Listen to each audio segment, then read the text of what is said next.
Everyone, and welcome to this week's DuckSoup webinar. In this webinar, Giles Garnett, the Head of Professional Services, will show you how to get started with Dux-Soup Turbo. Live chat is being monitored by me, Jin, the Head of Customer Support, and at the end of the webinar, we will have a Q&A with Giles. So thank you for joining us today, and let's start our webinar. Hello, everybody. Good morning, good afternoon, or good evening to everyone who's joining today's DuckSoup webinar, be that live or recorded. We're happy to welcome you all on the webinar today. And as always, we have a mixture of, I think, long-term users and relatively new users as well, sort of starters and everything. So we've got quite a lot to cover today. Firstly, to introduce myself to those who are new to DuckSoup and who are not familiar with my voice, my name is Giles Garnett. I am Head of Professional Services here at DuckSoup, and I've been presenting the webinars for DuckSoup now for around the last 14 months. And if you require additional support or consultancy through our booster or technical calls, I'm responsible for running these as well. In recent weeks as well, you may also find me on the support calls as well, so I'm helping with troubleshooting, etc. there. So it's good to have everybody online today. And for those who aren't aware, I am also based in the Netherlands, in a small city called Breda.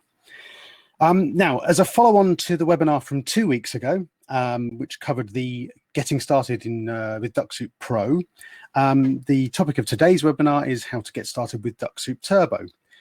And because this is covering the Turbo product, I'm going to assume that you have a certain level of familiarity with the product.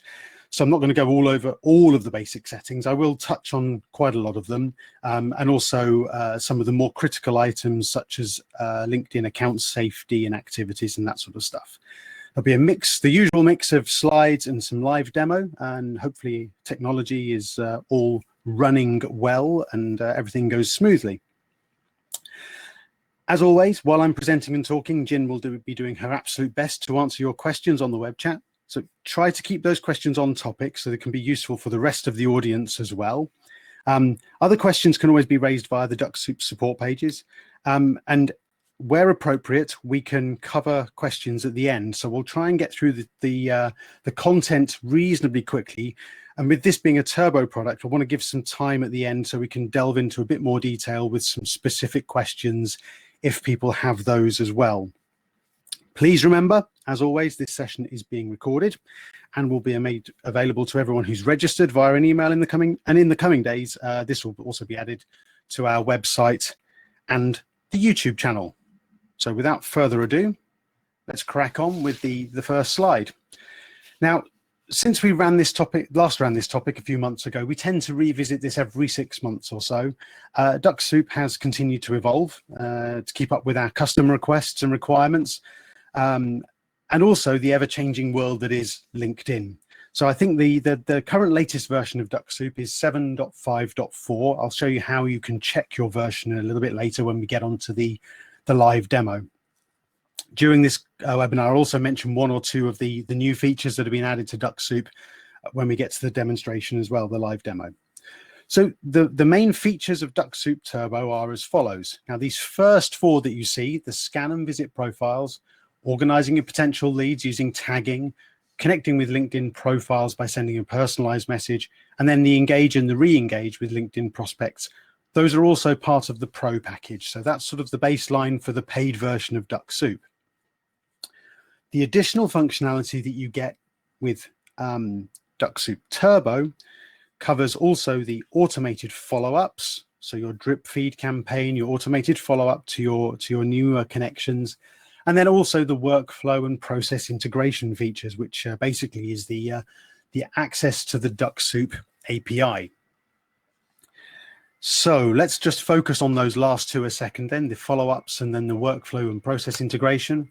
So with the automated follow-up functionality of DuckSoup, you can send customized messages, up to 5 customized messages, personalized message to your newly connected first degree connections with a total time delay of up to 31 days. And I'll walk through how to set all of this up a little bit later in the live demo and explain the mechanics of how DuckSoup does this and how it controls everything. In the workflow integration side of things, what we're talking about here is the ability to be able to transfer data and trigger activities or actions from within other systems or environments. So using the DuckSoup API, there are a multitude of opportunities for integrating your lead generation activities with other systems, CRMs, databases, email systems, etc. The API allows you to make use of webhooks, which you can then use within, for example, Integromat or Zapier or even Google Sheets directly to interface with other systems. Okay, and if we look very briefly at the current integration partners that DuckSoup has, these are the ones that we currently have direct integrations with. So we have Zapier and Integromat, which are very similar for handling webhook functionality. We have Pipedrive. We have a direct integration now with Pipedrive, which we'll show from a high level a little bit later on in the demonstration. And then we also have LeadFuse and Zimplify as well. There's more information about all of this on our website as well. One of the things that you also get with Dux-Soup Turbo is access to more information in what we call the Dux-Dash. And this was functionality that I think was released in 7.4 of DuxSoup. And the Dux-Dash, which I'll show you again also during the demonstration, it provides visibility and control over your automated actions. It gives you some high-level statistics, access to your integrations, and also access to the DuxSoup, the Dux store, where you can purchase DuxSoup points as well. I think that's enough of an introduction. Let's go to do a demo now, I think, and explain exactly what we are talking about here. What I have here is my current LinkedIn page. And what I'm going to do is what I want to set up here is some sort of prospecting for some new contacts. So as you're all probably aware, you need to carry out some sort of a search and come up with a list within LinkedIn before you can then carry out your outreach. What I'm going to look for is I'm going to look here just very from a high level. I'm going to do an IT director search within people. In order, you would spend a lot more time, of course, prospecting and finding exactly how you want to find your prospects. A few months ago, we did a searching and filtering masterclass, which is available on our website, both in blog form and the webinar. And that gives you a lot of ideas as to how to narrow down your targets and come up with what we call lists within LinkedIn as to the people that you can directly target with your prospecting. Everything I'm showing you here works both in standard LinkedIn and Sales Navigator so that we cover as many people as possible. I'm going to stick primarily here to standard LinkedIn for now, but consider that you can also do this in Sales Navigator as well. As many of you are aware, you see here I've got 5.9 million results nearly, and that's great, except of course there are LinkedIn limitations to lists and search results. And for those who aren't aware, that limitation within standard LinkedIn, if I scroll down to the bottom here, it's not loaded properly. Let's reload that page again.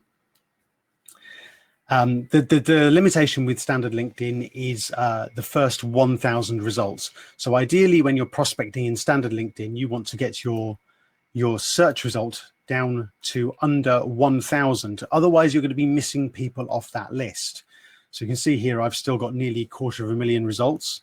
So let's narrow this down a little further. Let's go a little more local for myself.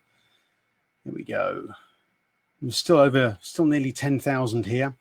But what you can see here, just to illustrate the point, within standard LinkedIn, you get 10 results per page, and you only get to see the first 100 pages. Now, this is similar in Sales Navigator, except within Sales Navigator, you get 25 results per page and 100 pages. So you get to see the first 2,500 results. So say, for example, you're now happy with your list of potential prospects that you want to connect to. What you need to come up with now is considering your strategy. And what we need to do then is set up DuckSoup. So up here on the right-hand side, you see the DuckSoup icon has turned green. And that means that DuckSoup has identified on the page there is a list. And with a list in LinkedIn, that's something that DuckSoup can process. What we see here now is we have all our options here as to what we want to do with our list. But what we want to do first of all is go to our DuxSoup options and set a few things up before we set off DuxSoup to carry out our prospecting for us. Just make sure that we're zoomed in enough so that everyone can see. Hopefully the picture is reasonably clear. Right, so what we have here now is our DuxSoup options screen, and we have our list of potential prospects that we're going to reach out to. And what we'd want to do now is we would want to carry out auto visits and send them a connection request. What you can do with the connection request is you can also include a personalized message within your connection request. Now, there's also an article under our blog on our blog pages about how to construct connection request messages. Now, I've got a message here that I was doing some testing with the other day, which isn't particularly appropriate to this group, but I'm not actually going to send any messages right now to people. Or maybe I will a bit later. We'll see if we get around to that shortly. But what I've done here is I've got here a personalized message. And when you're sending a message out as a connection request message, you're limited here to 300 characters. That is a LinkedIn limitation. Unfortunately, we don't have the possibility to change that. That's because these people are not a first degree connection. So you're limited to sending only 300 characters in a connection request message. What you now need to think about is as well, what we're thinking about here from the Turbo perspective is what you want to do once these people have accepted your connection. And if I scroll down the bottom here of the DuxSoup options here, we'll see here we have the automated follow-up messages. And what you can do here is you can define up to 5 automated messages to be queued on your behalf to be sent on a drip feed campaign from the moment that they accept your connection request. And as you can see here, if I press the plus button here, I can queue up to 5 messages here. And these delays are customizable according to what you want. And what you need to think about is your messaging strategy as well here. The longest delay you can have is 31 days. You can't delay anything for longer than that because of the limitations of the server.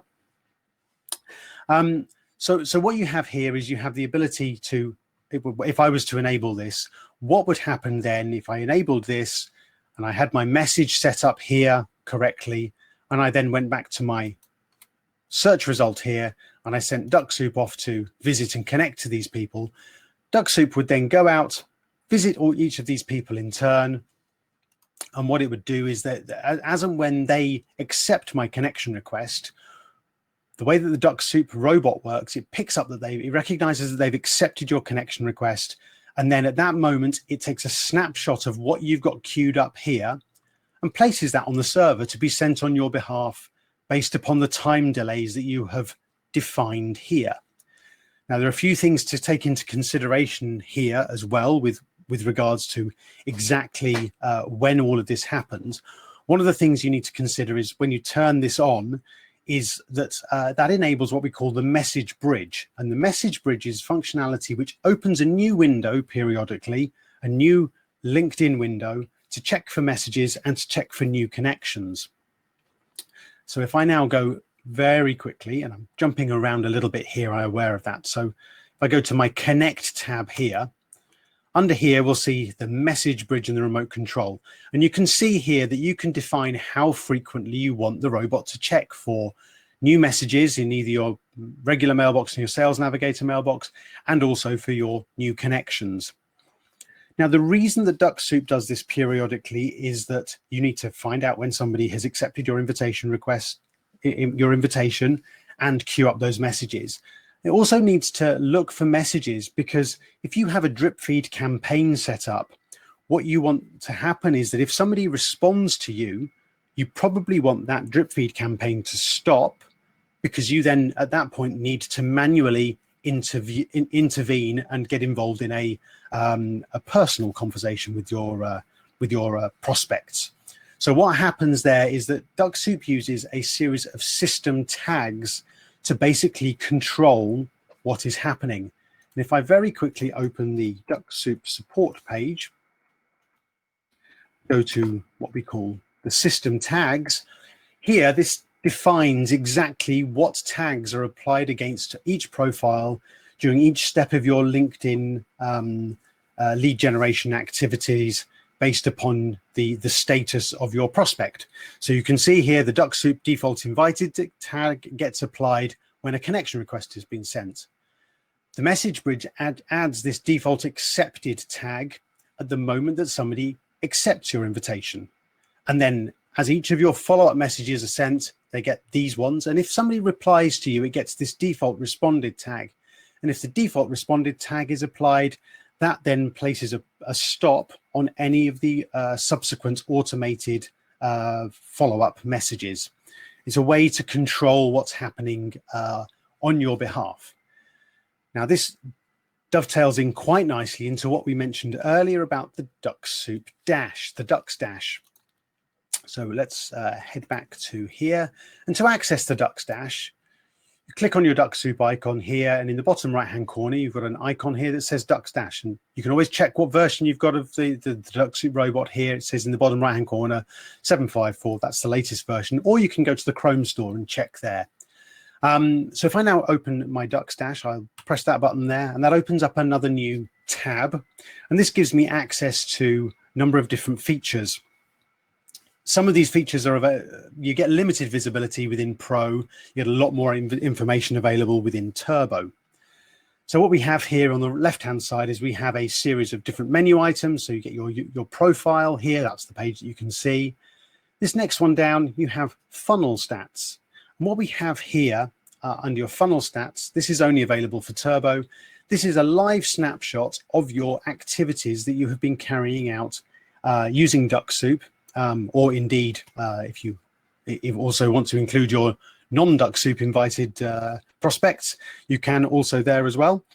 But what we have also now got, you can click on each of these buttons here, each of these numbers, to see who has accepted or who you've invited or who indeed you have sent follow-ups to.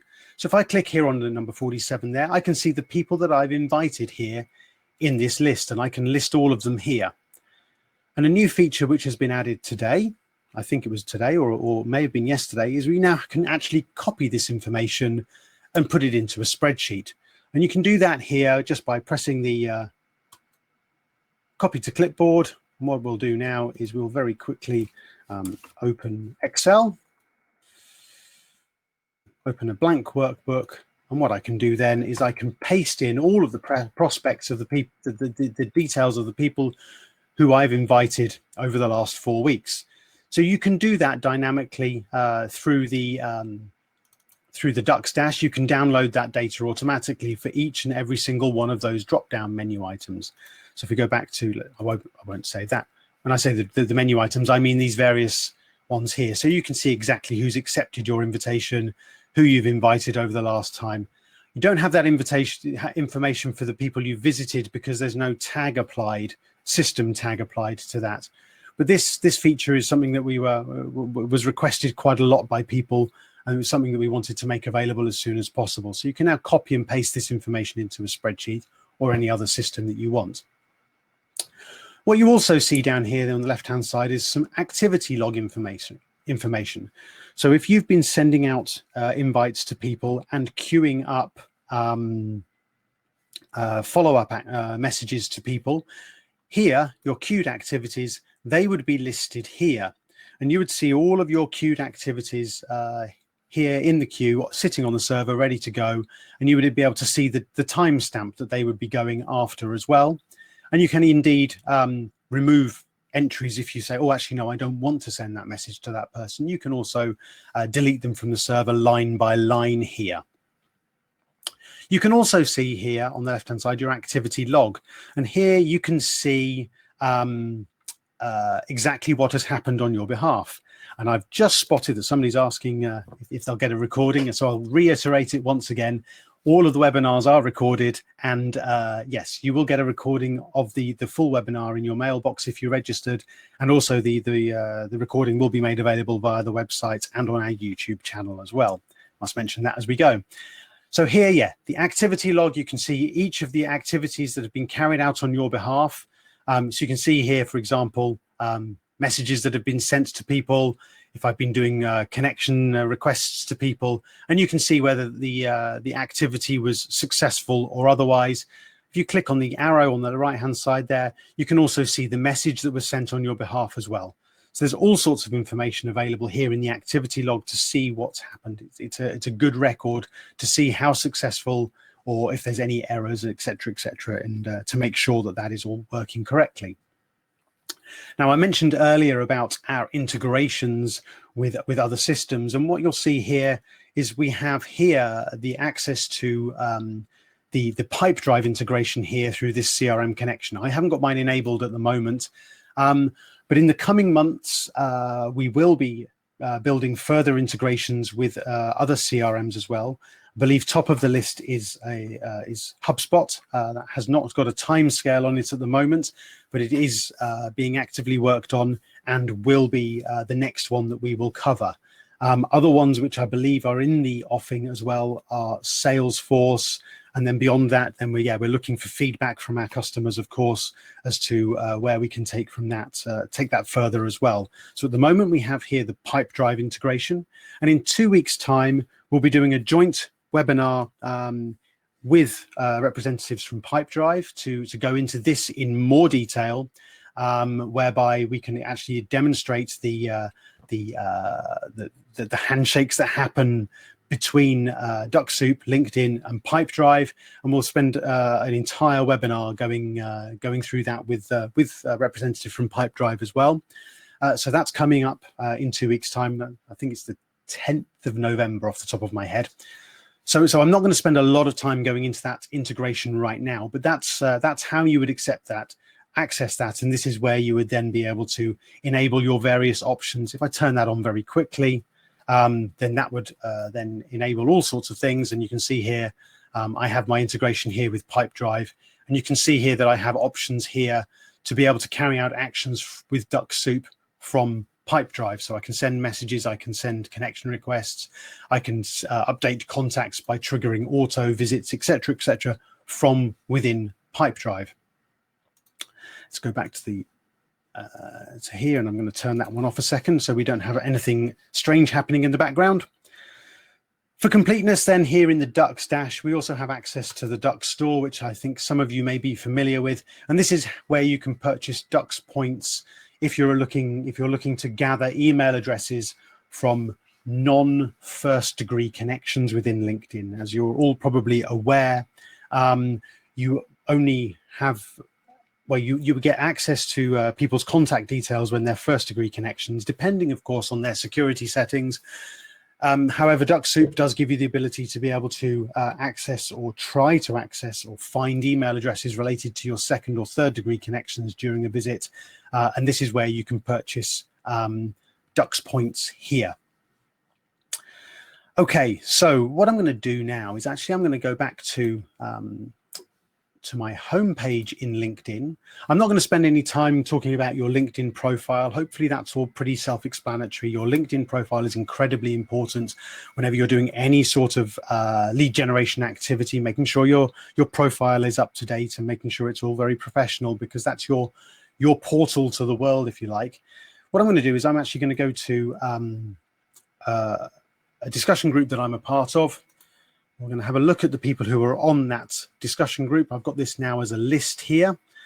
And what we're going to do is I'm actually going to set the robot off to visit and connect to a few people. I'm going to leave my connection request message as I have here. I'm going to just take out a couple of these auto follow-up messages. We'll leave just the one there, which I'm going to have queued up for going 24 hours, well, 26 hours after the connection request has been accepted. I'm going to turn on my automated follow-up messages, and that's then going to turn on my my message bridge, and that was the message bridge just opening up there. I'm going to turn that off for a second. A couple of other new features which I'd like to just touch upon on this page here before we go into that. You have the option now to be able to set DuckSoup off to automatically cancel your pending connection requests after however many days you want. There's been lots of discussions about this. You need to withdraw connection requests on a regular basis, because if you don't, and they build up very quickly, then you would be potentially seen by LinkedIn as spamming people. So you need to keep that under control. You need to think that you need to keep that under 500 anyway. So you need to have that happen on a regular basis. And this feature here basically sets LinkedIn to open up that page. There you are. It's just opened that page up for me. And it's checking for expired invitations that are older than 31 days, and it will automatically withdraw them for me. And it'll do that check every hour or so automatically on your behalf if you have this option here enabled. Another new feature, relatively recent one, is the ability to exclude profiles with fewer than a defined number of connections. A lot of people are only interested in people who have large networks, for example. So you can define here, maybe if you're only looking, for example, somebody I was talking to recently, they were only interested in real influencers. So they were only going to connect with people who had 20,000 connections, for example. That's an extreme version, variation, of course, but you can define that as you want, because DuckSoup's now able to capture how many first-degree connections people have at the moment of that visit, and you can then use that to help you narrow down your target audience. So what I'm going to do now is I won't go into skipping too much. I think that's pretty self-explanatory. There's a lot of information on our website under support about that. Here you have the ability to skip and optimize the profiles that you're visiting. You can skip profiles that you've previously tagged. You can skip profiles that have certain text in their sort of their title, the information that appears on a search page. So you can skip certain job titles or certain companies, for example, if you're wanting to avoid competitors, etc. Now under throttling, I'm going to just speed this up a little bit so we see some data happening here. I'm going to stick that one up slow. I would always recommend leave this at random, and the reason for that is because we want DuckSoup to mimic human behavior. Think about the sort of account that you've got. Think about whether you've got a paid account or a free account, and what your normal usage would be on the LinkedIn environment.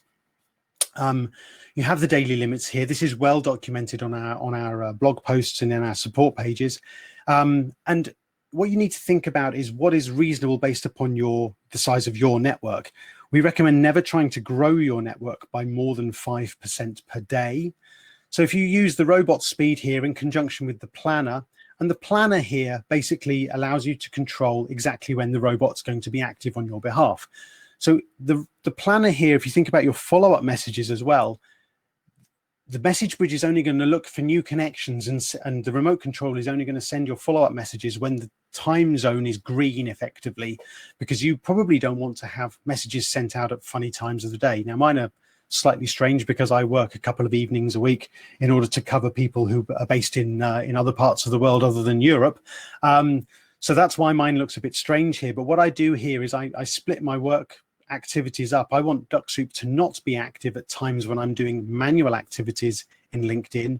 There are certain times when I'm not going to be active on LinkedIn, so I'm then happy for DuckSoup to carry out actions on my behalf. So if you think about the planner in conjunction with your throttling, you're easily going to be able to send out 100, 150, however many connection requests it is per day that you want to do. You need to also think about your conversion rate, whether you're hitting 10, 15, 20, 30, 40% conversion rates, and think about how much activity that's all going to take up. Covered quite a lot there quite quickly. What I'm going to do now is I'm just going to ask the robot to go out and visit a few profiles and send some connection requests on my behalf. And if anybody does accept, then they'll also get my follow-up message in the next day or two. So let's go back to here. Let's go to our DuckSoup icon, and I'm just going to press the visit and connect. And of course, that doesn't work because I've zoomed in too much. Let's zoom out a little bit. There we go. This confirms everything I want to carry out on my behalf. I'm going to press OK there. And what we'll see now is we can see DuckSoup now going to reload the page probably, and then start from the top of the page and visit these profiles in turn, sending my connection request to these people. And if anybody does accept my request, when the message bridge runs later, we'll then be able to see that queuing up the auto follow-up messages. Now, I think did that send a message? I think that's already sent one already. So what we should be able to see now is if we go to our Dux-Dash and we have a look at the activity log, what we should see very shortly, we'll reload this. Maybe it didn't do it yet. We'll just let this run a second, and we're getting towards the end of the live demo anyway, so it's going to now visit a profile, and hopefully it's then going to send a connection request on my behalf. Always takes a little bit longer when you're doing a live demo, of course. It's like waiting for the kettle to boil. Now, did I press the correct button there? Or maybe I didn't. Let's see if it's actually going to. There we are. It's sending the connection request. It's now going to populate my message into that field accordingly. Just wait for that to do that. There we go. It's opened that dialog box. It's copied and pasted my message in there. It's added the default invited tag, sent my connection request, and then it's going to pause for a few seconds and move on to the next one. So if I now go back to my Dux-Dash here and look at my activity log, and if I reload this, what we should see, there we are. We can see that that's the person that I've just sent my connection request to. And I can now say, yep, okay, I've got that one off my list. Now, while that's running, the last thing I'd like to talk about here is the ability to interface into other systems. So under the Connect tab here, you have all sorts of options here with regards to being able to interface into other systems. Now you can see this particular, the second one down here, this is relating to my pipe drive integration. So if that was enabled, we'd see some of these events being ticked there accordingly. I don't have that currently enabled. But you can see here that I've also got a couple of other webhooks here. So I've got one that I built here using Zapier, which is looking for message events. So what I've done there is I've set up a Zap to listen for new connections, and then to trigger an auto visit to my new connections. And then I've got a second Zap here, which is listening for visits. And I've then placed a filter in that Zap to only pick up data of people who are a first degree connection. And then I can then, for example, then forward that off into my CRM, for example. Of course, once somebody becomes a first degree connection, that's when they become more interesting usually, because that's when you have their contact details. So that's for an example there of a couple of Zaps there that I've built. One that's looking for messages. So that's the message type data, where that's an invitation accept message coming in. And then here, this one is capturing visit data and being able to populate data into my CRM. You can also do the same with a Google Sheets, for example, and just populate Google Sheets accordingly. And this top one here, this is actually using the webhook functionality that's built into Google Sheets, and then using some JavaScript to automatically populate effectively a tracking dashboard of new connections and messages exchanged, etc., people that have invited, gathering timestamps and all that sort of data. Now, if you want more information on the API, if you go to the Connect tab here and you click on the API docs here, that opens our support pages relating to that and gives you examples of webhooks and all of the data that you can gather, basically the payload of data against each of the different events, and how that what you can do with that data further. Now, the two most common solutions we see being used, of course, are Zapier and Integromat. We've got webinars and blogs where that's all documented on the website as well. And we will be in the coming month or so. You see, that's the message bridge now looking for new connections. Let's go back to, let's do that a second. So yeah, so what the message bridge is now looking for is new connections, and then it's going to queue up. If it picks up any new connections, it's going to queue up my my auto follow-ups accordingly. Well, one of the limitations of the auto follow-ups is you can only run one activity, one one campaign at a time, because what will happen is at the moment that anybody accepts your connection request, whatever you've got set up there in your follow-ups is what will be posted onto the server and queued up on your behalf. So if you change your messaging, you also need to think about your audience as well, and how that impacts. Now, I've been talking for quite a long time, and hopefully there's some questions that have come up in the meantime.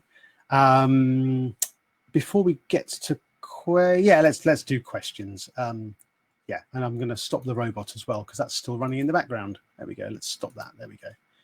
Okay, Jin, are there any questions?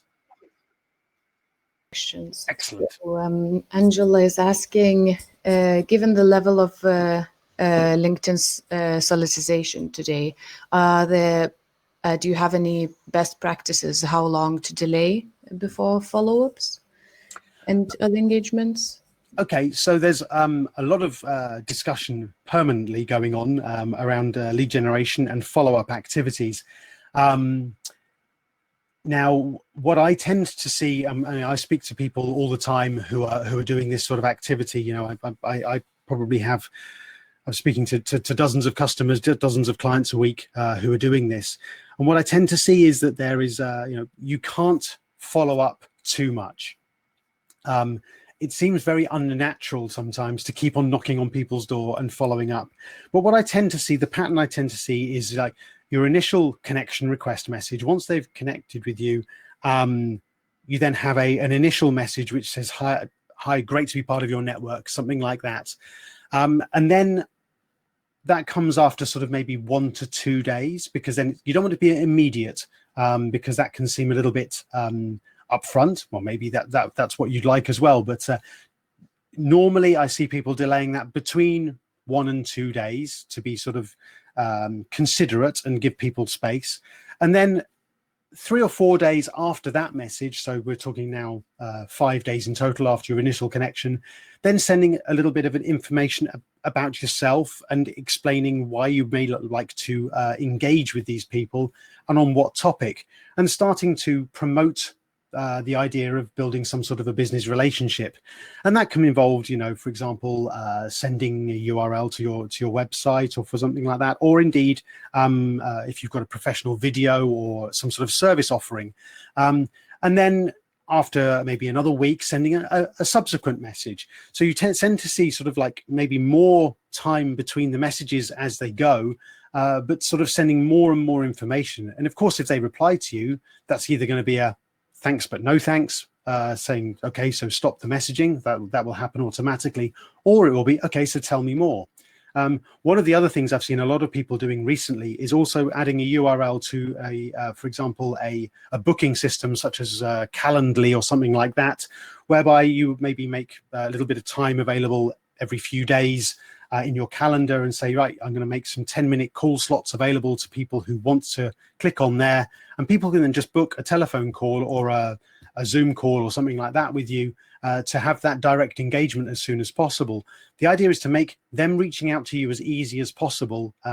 So yeah, think about the delays. We had a webinar presenter a few months ago, a guy called Tyron, who we're hoping to get on in subsequent months as well to follow up on that, who had some very, very good ideas and some very clear views about strategies around follow-ups and delays. But one thing that is recurring amongst all of this is keep following up until people either engage with you or say no thank you. Because it seems to, you know, if you read the documentation on various websites, you need to keep going, and eventually people will either engage with you or say no thank you. Another question, Jin? So another question from Alan, quite a few actually. So how many messages can you safely send to first-degree connections on a daily basis? So I guess you just confirmed what is the best practice for first follow-up after connection, and how frequently should you use drip campaigns? It depends very much on what you're prospecting for and who you're prospecting to. How many messages you can send a day? Well, that depends on type of LinkedIn account you have. Now we have, if you just pop back to my DuxSoup options again, and if I just look at my throttling here, you can see here that profile visits, if you have a Sales Navigator account, you can usually safely visit a few hundred profiles a day. Now, what DuxSoup will do is, if you just leave it as the detect, leave it to us there, because when I say profile visits, with DuxSoup, you have to visit a profile to message somebody. So every message you send counts as a profile visit as well. So if you leave it to us, then DuxSoup will look at your account, whether it's a free account or whether it's a paid account, etc., and calculate your behavior accordingly. Now I have mine set up like this because I don't have a particularly large network, and to be honest, I don't send 100 connection requests per day usually. But I would say that if you have a Sales Navigator account, then you can safely send maybe 200 to 300 messages per day very safely. And that would be expected if you've got a Sales Navigator account. If you have a free LinkedIn account, then it would be much less than that. So you'll probably be looking at about 100 visits a day would be the sort of maximum you need to consider. So that includes your connection requests and also your follow-up messaging. So think about that in how you're determining how many people to reach out to. Safety is of paramount importance. There's a blog post that we did. Now I'm going to have to think about where it is. Let's have a look. Let's see if I can find it very quickly. Also helps to so everyone can see where things are. So you go to the DuxSoup homepage, you click on the More button, and you click on Blogs. That's where you'll find all of our blog posts. If we scroll down here, now I happen to know that it's under a Pro article. It's under DuxSoup Pro. And it's under the best practices. This one here. Under this article here, there's some guidelines there as to sort of the numbers involved and some advice as to how to keep your account safe. I won't open the URL to that now, but I think it's fairly straightforward to find. It's the best practices for DuxSoup Pro. There's some really good tips and advice in there as to how many messages, how many invitations to send out, etc. And that one was only written about 6 weeks ago, so it's very up to date, that information. Okay. Question: would you be able to show more pipe drive, just a quick functions again? Okay, yes, of course I can. Let's go to my CRM connection and let's turn on my pipe drive integration. And what we can do now is this is my my pipe drive account here. So what we have here is a number of these people are my first degree connections in LinkedIn. And if I click on a profile here, I can see various information here. This LinkedIn ID, this is crucial for making the integration work. And what you can do here now, once you've opened a profile, I think they've updated the interface on Pipedrive. I think I've got the old interface here. There is a newer version of that as well, I think. So it's not always the same view. But what you can see here now, if you have the integration installed, I should say, what you can do here is you can do various actions from within Pipedrive. So you can send a message to this contact. You can update the contact. You can, if the person is not a LinkedIn connection, but you have the URL of their LinkedIn profile, you can send a connection request to them. Well, what I can do here, for example, is I can update this contact. And what that would do then is basically trigger a profile visit to this person. It would gather their latest information. Now, what I'd need to do then is, there we are, it's now opening that particular person's profile, gathering that information, and that will update that particular data of that person there. You can set Pipedrive up also to add all your first degree connections, or you can even have it add all of your visits as and when they happen. So yes, and then the other thing is that you can also, now I don't know if we've got it here. Let's have a look. Yeah, so basically what we have here is we have activities here, and you can see here message exchanges from people. So when people accept your invitation, for example, or if they send you a message, you can then see that as an activity within Pipedrive. and that all works seamlessly.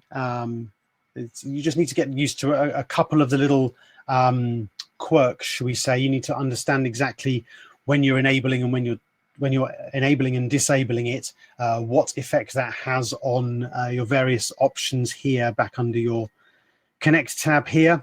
So yes, there are various things that happen there with regards the pipe drive. As I say, in 2 weeks' time, we're doing a joint webinar with Pipe Drive, where that will hopefully be demonstrated in a little more detail than I've been able to here under a little bit of time constraint, shall we say, trying to find the right words. But yeah, that's basically how it happens. You need to install the Pipe Drive integration through Pipe Drive. Yeah, and now I'd have to work out exactly where that is. I think if you go to tools and your apps, and then under here, Jin, you're probably more familiar with where this is than I am. It's marketplace apps, isn't it? I think there we are. So it's the DuckSoup connector. So this is where you would then install the integration, enabling it in the DuxDash, of course, and then being able to see your new contacts, etc., or even just your viewed contacts appearing within Pipe Drive here. Okay, any further questions? Do not have any questions. All right. Well, in that case, there's a couple of. Let's go back to present mode.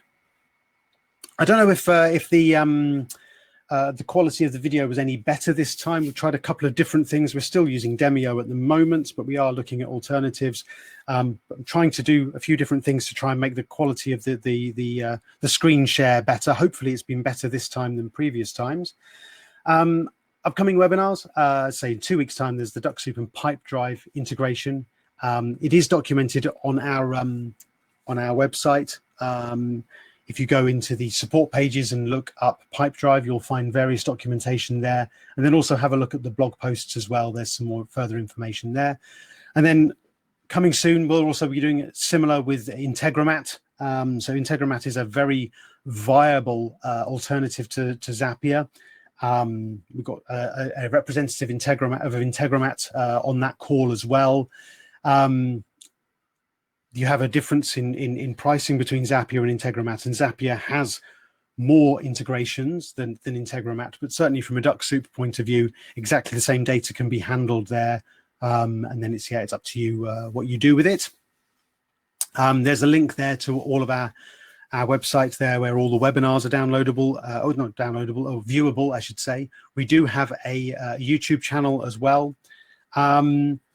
As always, I promote these every time I do a webinar. We have the booster calls for those who are new to DuckSoup, those who are getting started, need some hand-holding in getting themselves up and running with DuckSoup and how to optimize their lead generation activities. That's the booster session. For the technical sessions, we're looking more at the technical side of stuff, so more the Zapier webhooks, that we should update that, and also say Integromat there as well. And then you can book those through the website. They're available through there. That's dynamically linked to my agenda, so the calls will be with myself. I'm afraid you'd have to hear my voice even more then. Some useful links. So for those who want these links as well, you can see here we've got the homepage, we've got the blogs and the webinars.